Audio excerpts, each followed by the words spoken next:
Everything.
Danielle, are we not starting until 10? Do we start at 10? Yeah, I believe so. Okay, got it. So we're just on recording, so we could like do some improv here at the beginning. COLTT has been fantastic. Hopefully you all have had a chance to enjoy some amazing sessions, particularly the open education and the OER sessions are the ones that I've been catching. Been great. I've really enjoyed the Crazed podcasts both mornings. I did not have that particular podcast on my list, but I will now going forward. Yeah, talk about bringing in some awesome like national, international experts. Really cool. I saw the one yesterday. I didn't catch today's. Yeah, the one this morning actually featured a couple of students, and I believe they're student employees for the National Institute of Mental Health. And Alex was a professional Magic the Gathering player, actually. But I believe real cards. Yeah, real cards, not the electronic version. Not the online. Gotcha. Are you a professional, Danielle? Oh, no. No, I played when I was in high school, like in the hallways. But that was many moons ago. And honestly, just last month, I downloaded the electronic version of it to start playing again and refresh. Nice. Dan, yeah, there's a lot of kids that do. And but there's so much more in the gaming industry and in the esports industry than just being the professional gamer. So that's really cool.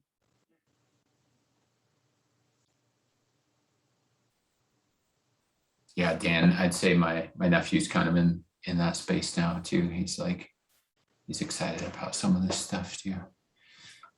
But you're right, Danielle. So much to talk about. So little time. Dan, I would suggest, and I talk about it a little bit in the on-demand session that we have, which was the Esports and Education, a crash course in 10 minutes. But if you want to go out and look for Nico Bessombes, and it's Besombes. He's a French researcher, and he actually created a few different things around an ecosystem of industries and career paths in esports and in gaming. So that's a good one to go Google search.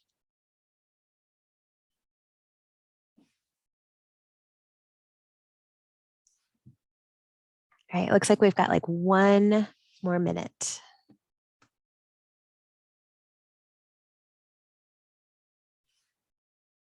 And Dan, what is your all online school? Which school are you from?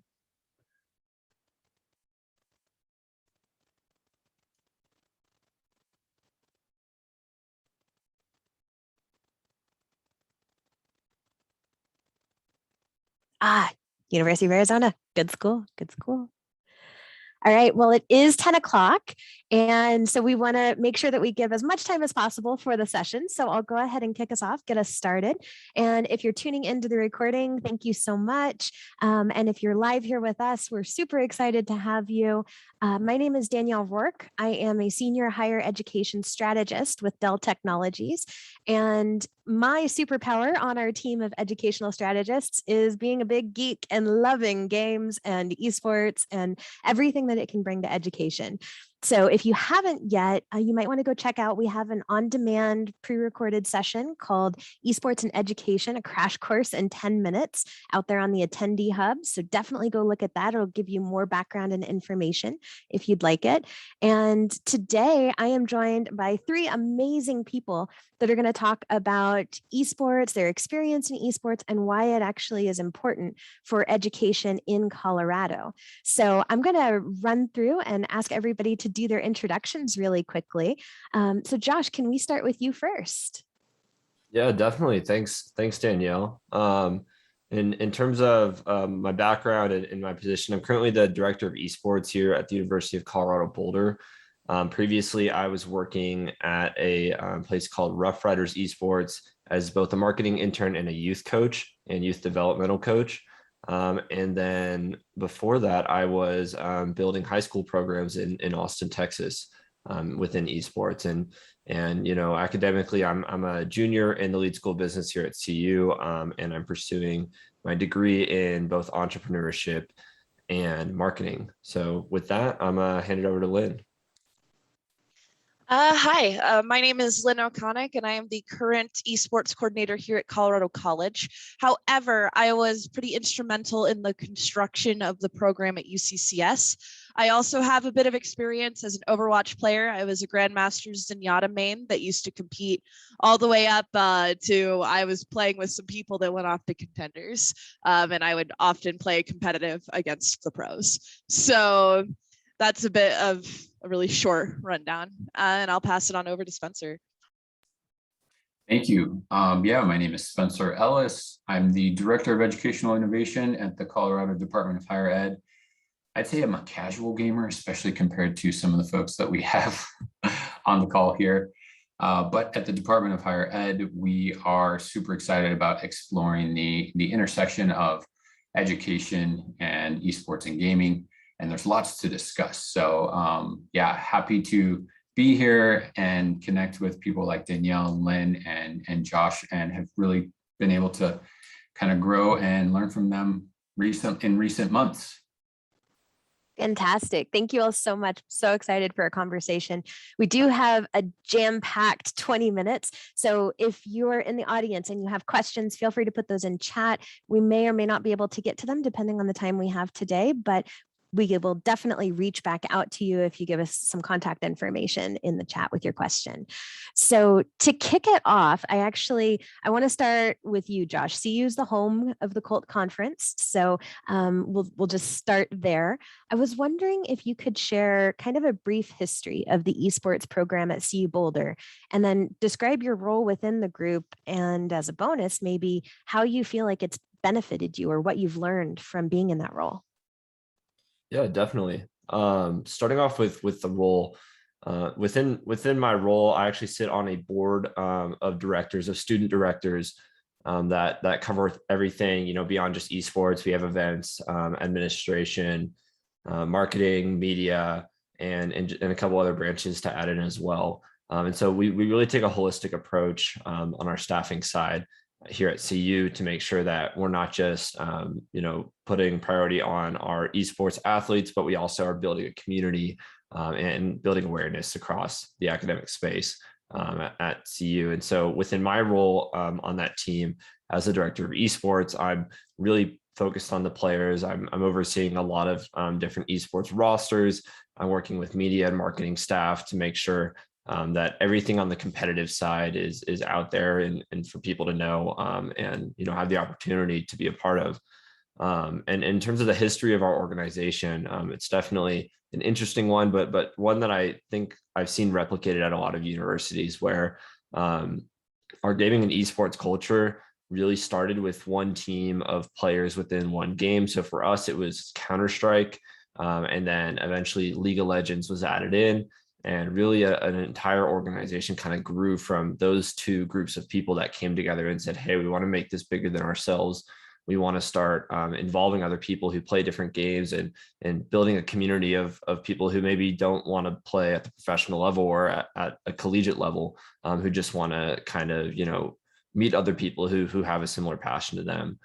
So that's really how the org got started. In terms of where it's at now, we had one person in my role before me who really, took things off the ground, started bringing in really good talent across all different esports titles.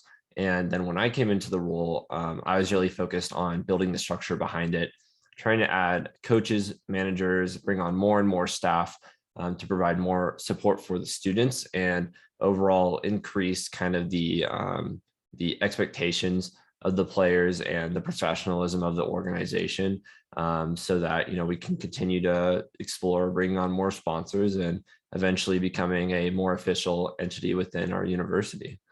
And lastly, for takeaways, things that I've learned being in my role, one that I do hear a lot is being able to manage people who at all different ages. Like, you come in and as a student leader, sometimes you have like upperclassmen who think they know everything, but then you have to figure out, how do I gain the respect of both those new freshmen and also those kind of junior senior students who might be older than you, is definitely one big takeaway that I've had.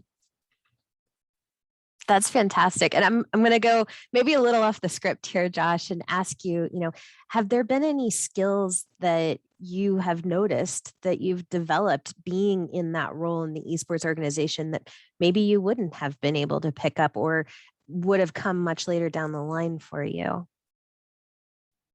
Yeah, I mean, being within esports, I've had the opportunity to kind of choose what I want to develop skill wise. There's a lot of like different avenues of things within the industry that you don't necessarily always have the resources to get done. And so for myself, it's been really letting myself learn creative aspects of esports, content creation, digital marketing, that stuff. I've had a platform to kind of learn it and kind of understand it, whereas otherwise I don't have an actual audience to test with, and to kind of learn the ins and outs of. But yeah, on the creative side for sure. And then other than that, it's been like really networking and learning how to make my way up in the industry is something I don't think I would get in another industry. They don't work the same. You don't have access to like certain people that you might, just by reaching out in esports, you can kind of get as far as you're willing to push yourself. And so I think that aspect alone has really made myself and a lot of other people that I've spoken to, really be able to determine their success on their own rather than just be limited by like a network that they currently possess. That's fantastic and really insightful. And I'm glad you've gotten those opportunities, Josh. So I'm going to spin over to Lynn really quickly. You have experience with esports programs at two different schools, like you mentioned in your intro, at UCCS and at Colorado College. Can you do, I don't know, maybe like a quick compare and contrast of the two programs for us? Like what's the same? What's different? So it's a little bit of a loaded question because, we're working with two completely different universities that work really differently from each other. For example, UCCS is more of like a sister school of Boulder. So we work very, very differently. And when I came into CC, it was already a program. So I didn't have to work too much in the fundamentals. Right now I'm building and helping it grow. But I can tell you that based on what I've talked about with my wonderful boss, Chad Schoenwell, we started pretty much the same.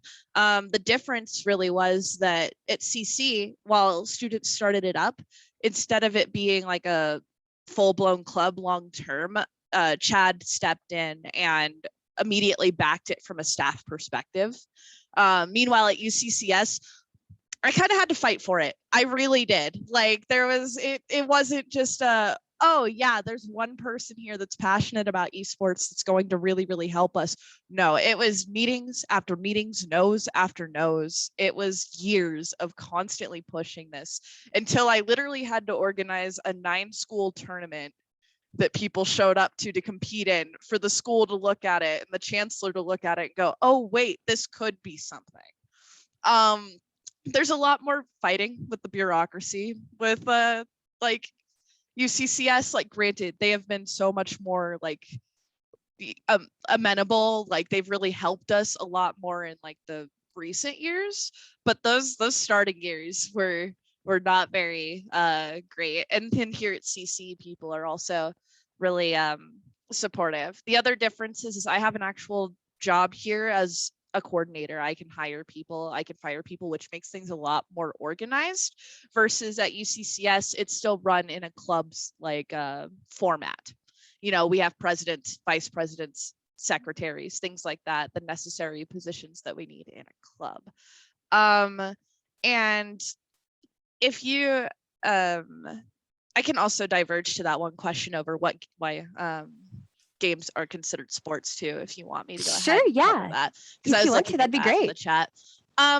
So because I have actually a background in, I was a national volleyball player before I became somebody invested in esports. Like I didn't get invested in it until I was in college, and it's a really great question. So I'm always really jumping to answer it. So we have to look at like what defines a sport. It really depends, because if you look at it, something like chess is a sport, and that's a competitive strategy game as well. But like, you know, a lot of people will still classify it as one, even though it's a competition, you know?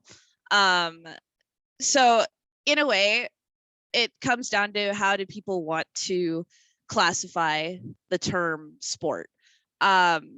If you classify it as team-based competitive activity, then yes, esports is a sport. It doesn't necessarily have to be physically overbearing or push you in that like respect, but it can push you mentally. Some of the strategies that we have to put together in order to beat other teams is pretty phenomenal. You have to be extremely creative. You have to learn to work with people. You have to be competitive.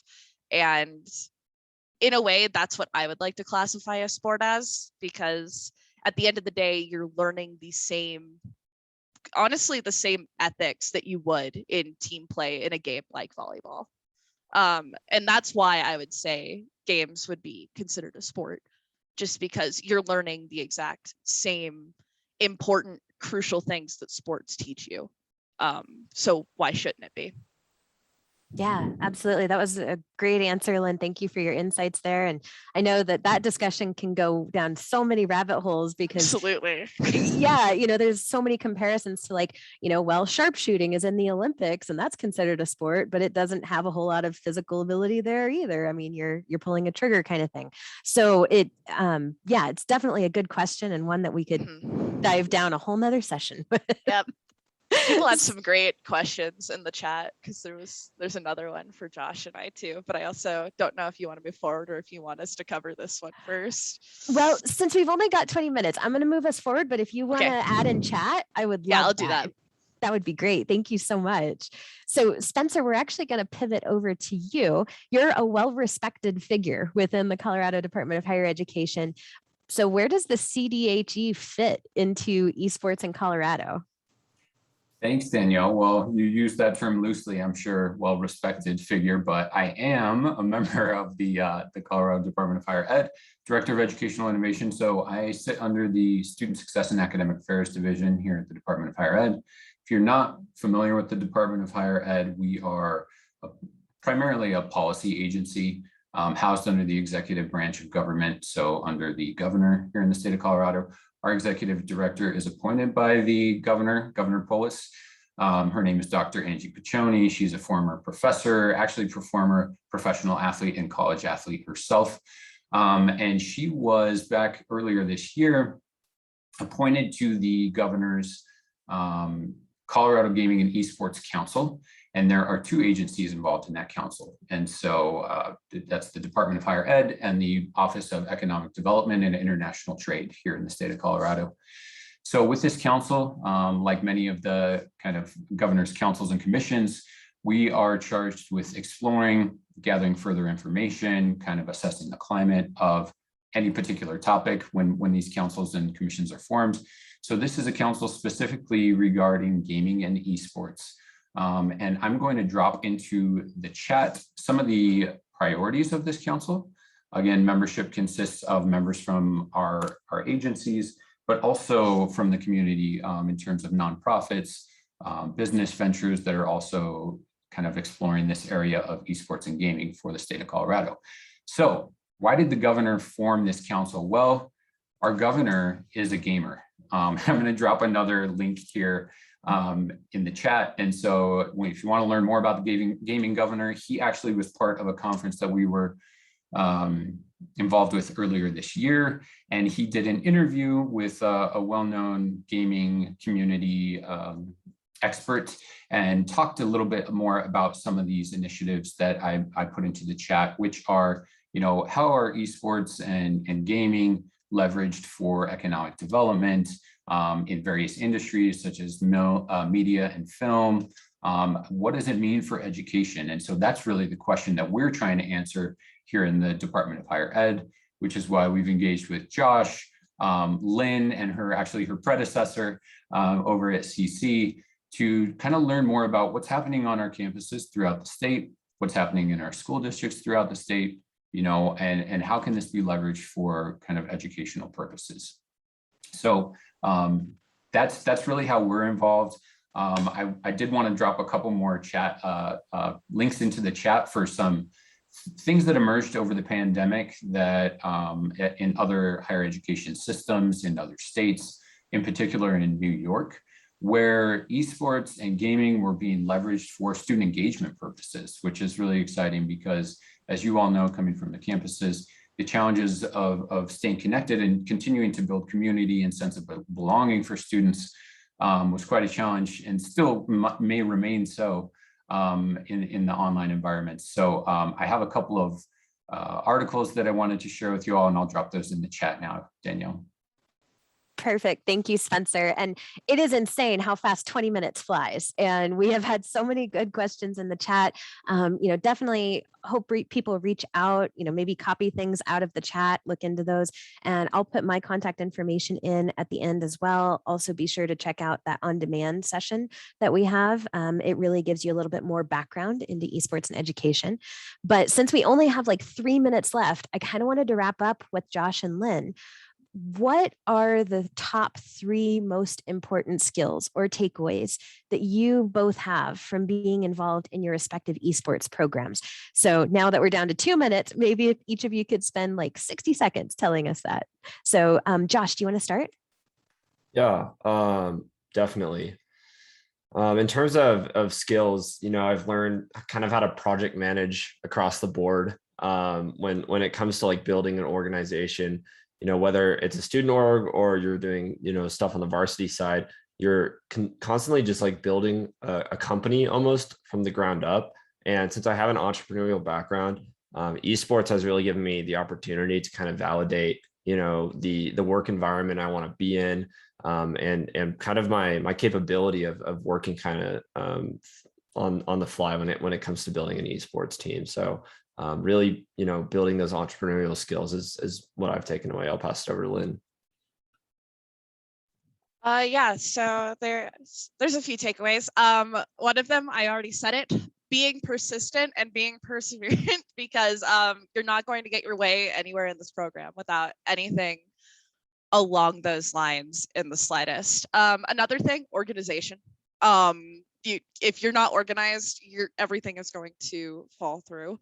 And honestly, being assertive, it was rough trying to make it in any way, shape, and form as a woman in anything like this. I faced a lot of sexism. I'm not going to sugarcoat it. So I used to be a lot nicer. And by that, I mean, I used to be a little more, forgiving, spineless in a way. So stepping into esports really toughened me up a bit. So being assertive and taking the lead is always something that's important. That's fantastic. And I'm inspired. It's not fantastic that you had to go there, but it's fantastic that you are now one of those role models, as a woman in esports, and just being able to be there and help create that structure. And that's something that we think is so important in educational institutions, is that there is that opportunity to help create those more inclusive and diverse environments. So thanks for being there, Lynn and Josh and Spencer. Thank you all so much. I am so sad that we are at the end of our 20 minutes, but hopefully this spawns like good ideas and discussions and conversations with all the attendees and anyone watching on the recordings. And I definitely just want to thank you three so much for being leaders and pioneers in esports in Colorado. I think there's so many great places that we can take it. And thank you all for your hard work and dedication for this. Thank you, Danielle. Yes, thank you very much, Danielle. And if anyone has any questions for me, you can feel free to reach out to esports@colorado.edu. I'm happy to connect about any of the questions that you guys have. And I'm sure the same goes for everyone else here on the panel today. Absolutely. We're more than happy to answer any questions. I could talk about this for days. So perfect. Thank you all so much. And thank you, everyone, and enjoy the rest of COLTT.